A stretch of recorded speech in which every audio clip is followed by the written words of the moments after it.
Здравейте! В този урок ще ви представя бъдеще време в положителна форма в турския език. Как спрягаме глаголите на турски в бъдеще време? Както знаете, към основата на глагола добавяме наставките за бъдеще време. Те са, виждате, 4 варианта. Аджак, еджек, яджак и еджек. Накрая добавяме и личното окончание за сегашно време. Ще видите след това в примерите. Кога добавяме наставките, съответно аджак и еджек? Когато основата на глагола завършва на съгласна буква. А тези, които започват с буквичката Е, ги добавяме към основи, които завършват на гласна буква. Дали наставката ще съдържа буква А или буква Е, зависи от това последната гласна буква на основата на глагола да бъде твърда, дали ще бъде твърда или мека. Ако тя е твърда, имаме наставка, която съдържа буква А, аджак или яджак. Когато последната гласна буква на основата на глагола е мека, тогава имаме еджек или еджек. Ако искате да проверите кои са меките и твърдите гласни букви, може да изгледате едно от предходните ми видеа. Там всичко съм обяснила. Имаме особеност при глаголите, когато ги спрягаме в първо лице единствено число и първо лице множествено число, т.е. при бен, аз и бис, ние. Там буквата К в наставката за бъдеще време се озвучава на буква Юмушаги. Ето и няколко примери. Бен геледжеим. Виждате основата на глагола гелмек, гел. Еджек е наставката за бъдеще време. Защо съм избрала еджек? Защото последната гласна буква на гел буква Е и съответно наставката за бъдеще време ще съдържа буква Е. Отново да кажа, да обърна внимание и на буквата К в края на наставката, която се озвучава в юмуша Г.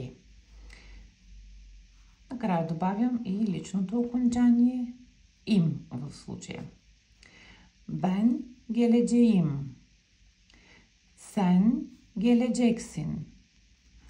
О геледжек. В превод какво означават? Аз ще дойда, ти ще дойдеш, той или тя ще дойде. Biz geleceğiz, siz geleceksiniz, onlar gelecekler. Виждате отново тук при biz имаме буква К, която се е озвучила на юмуша Г.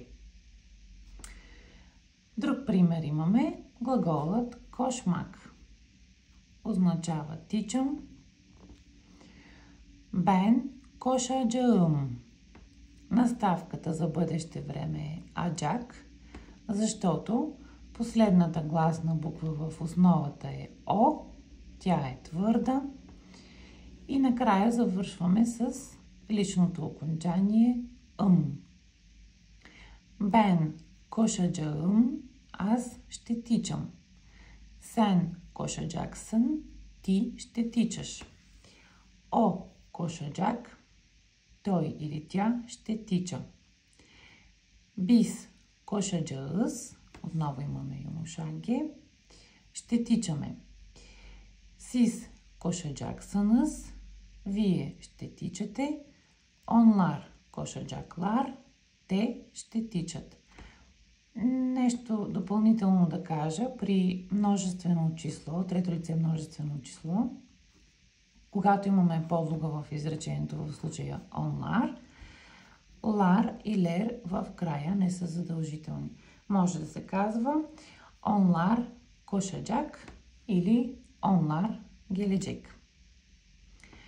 Другият пример, който имаме, е с глаголът уюмак. Бен уюяджаум. Уюмак означава спя. Последната гласна буква на корена ую е у, твърда гласна буква. Затова и наставката за бъдеще време съдържа буква А. Бен уюяджаум. Аз ще спя. Сен уюяджаксън. Ти ще спиш. О уюяджак. Той ще спи или тя ще спи. Бис уюяджалъс. Ние ще спим. Сис уюяджаксънъс. Вие ще спите. Онлар уюяджаклар. Те ще спят. Тук отново лар не е задължително, щом имаме онлар.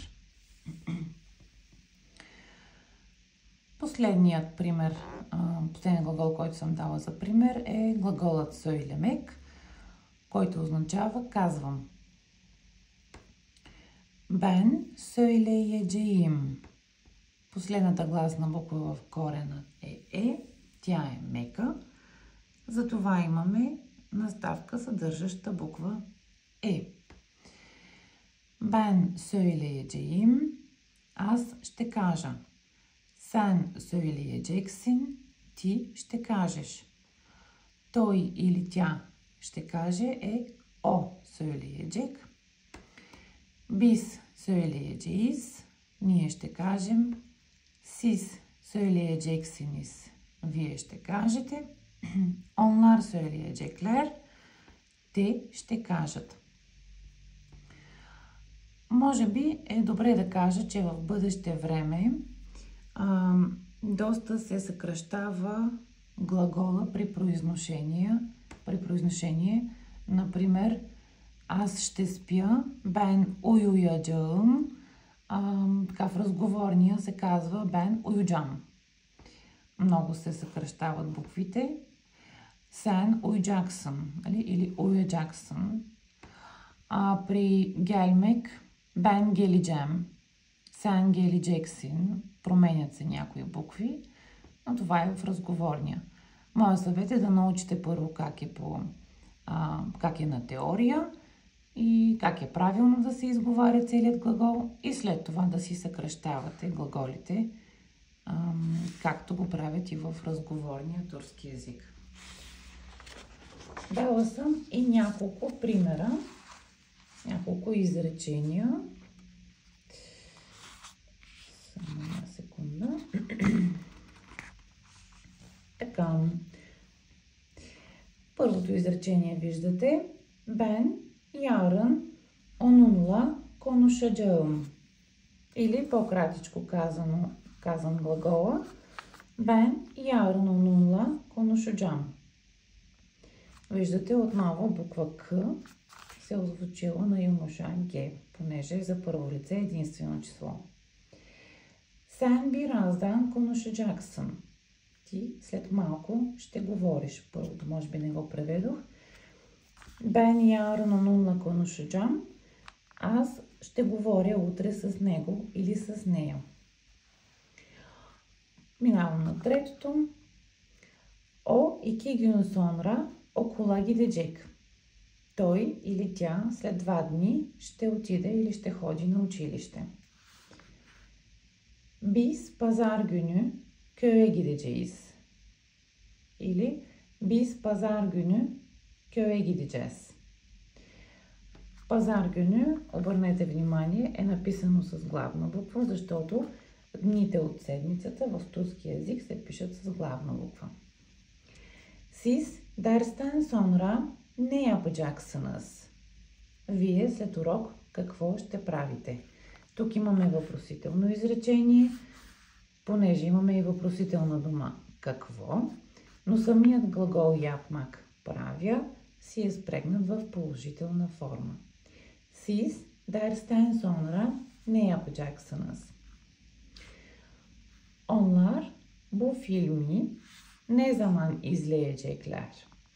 Те кога ще гледат този филм? Тук отново имаме въпросителна дума кога. Глаголът ни е в положителна форма спрегнат. Виждате, лер отново е в скоби, понеже си имаме и послуга onlar. Onlar bu filmi ne zaman izleyecekler? Или onlar bu filmi ne zaman izleyecek? Те кога ще гледат този филм? Ако ви е харесало видеото, може да натиснете бутончето за харесване и камбанката, за да се абонирате. Ще се видим или ще се чуем в следващото видео. Може да ми напишете няколко примери в коментарите, за да обсъдим какво вие знаете и какво сте научили. До скоро!